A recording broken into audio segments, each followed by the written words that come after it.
Let's talk about some tips and tricks for maximizing your woo strength in relationships, communications, and goal setting. Starting off with relationships and communication, woo is ultimately a relationship building strength, so that probably makes sense at this point.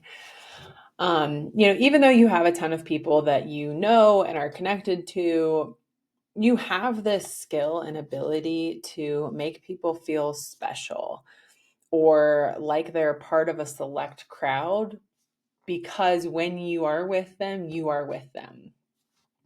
And I think this is really important to note. Yes, we talked a little bit about like if you're flitting about, and you're moving on to the next person. But I think what that doesn't take into account is how, you know, purposeful the communication and the connection is when you are making it. You can really lean into the specialness of this, especially if it really resonates with you when I say that, by maybe remembering to reach out to people on their birthdays, keeping tabs on people on LinkedIn and celebrating their successes, um, or just keeping a list of people that you've met and something about them and making a commitment to reaching out to a few different people each week. This is something that I learned from a woman that I connected with a long time ago in my nonprofit career. And whether she has woo high or not, I'm not sure, but it's likely that she does. She literally sets a time on her calendar every week where she goes into a list of the people that she knows and she reaches out to a couple of them to check in to see how things are going. When I say this, some people are like, well, how do you do that authentically? Like, what do you say? I have a feeling that you're probably not going to feel that way. I have a feeling that you're probably like, oh, yeah, I can do that. That'd be easy. And if it's not someone you're super close to, it can almost be like hacking your strength or like tricking your brain into thinking you're talking to someone new, right? Because you're reaching out to someone you haven't talked to in a long time. It's almost like you haven't talked to them ever. So, just something to consider. It can be a really great tool for maintaining a network. You're very good at building a network, focusing on maintaining a network, maintaining relationships, et cetera, et cetera. As with all of the strengths, when it comes to communication, I mostly just recommend that you learn how to talk about this strength. Learn how to talk about all of your strengths, but learn how to talk about woo, since we're talking about woo, with others. Explain to them the energy that you get from meeting new people and that it's not a competition or a desire to necessarily have everyone love you, although you do want to find common ground with people, but having them all love you might not be the full goal behind what you're doing. It's really just that you like meeting new people and finding what you have in common.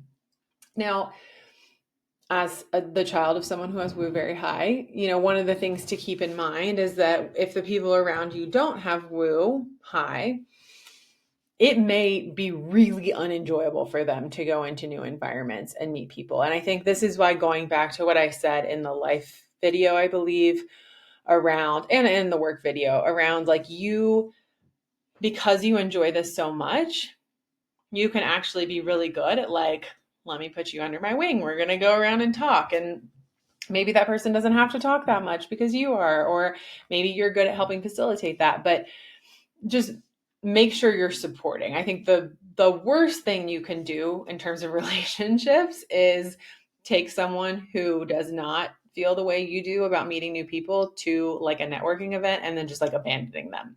Don't do that, please. And just, yeah, recognize that not everybody has a strength. Not everybody has all of your strengths. That's how strengths work. And so if they don't feel energized by something, that's okay. You both have to find a middle ground, especially if you're like in a partnership or your family or something like that. For the record, my mom always did a very good job of taking me under her wing, even though she did sometimes want me to go out and do some networking with some people that I didn't know. I have woo very, very, very low in my strengths. And had we known this 20 years ago, maybe that would have helped a little bit. But she is the ultimate woo person for sure. When it comes to goal setting, because this is not an executing strength or an influencing strength, it's likely not going to be your number one tool that you use, your number one strength that you use for goal setting. However, a couple of thoughts I had about how to utilize it when it comes to goal setting would be putting yourself, as you're setting goals, put yourself in a space where you kind of have to find and reach out to experts or people who can help you reach your goals. So setting reach goals, setting kind of audacious goals where you're like, okay, in order to complete this, I'm going to have to find people who know this, this, and this to share that with me. That's probably going to be energizing for you to find those people, to meet them, to woo them, to win them over, and then ultimately get them to help you reach your goals. So that's something to consider when you're setting goals for yourself.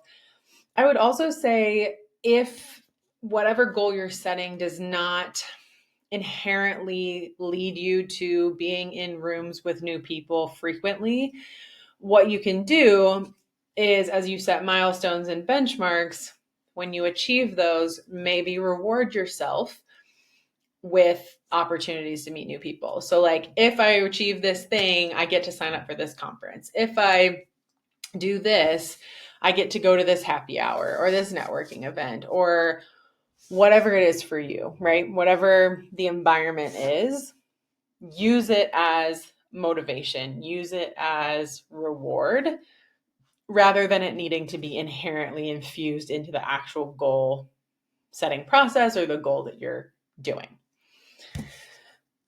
All right, that's what I have for tips and tricks for you when it comes to woo. Essentially, this is a big, bright strength. Just make sure you are wielding it appropriately and wielding it responsibly.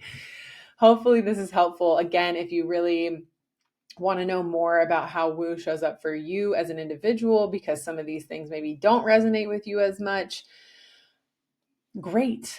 Let's chat about it. I have people who have woo as number 1. I have people who have woo as number 10, number 5. It looks different for every person. So let's figure out what it looks like for you. Schedule your strength session. You know the drill. Button at the bottom of the email. You get 10% off, and I have my calendar open right now for strength sessions. So I hope to see you in one of my calendar blocks. All right. There is no next time. This is our last strength on the list. So until you come back and rewatch these videos and relearn about your strengths, I hope that you visit my social media, follow along for more learning opportunities, more potential ways to work together, join some workshops, whatever it is. But I hope to see you soon. Bye.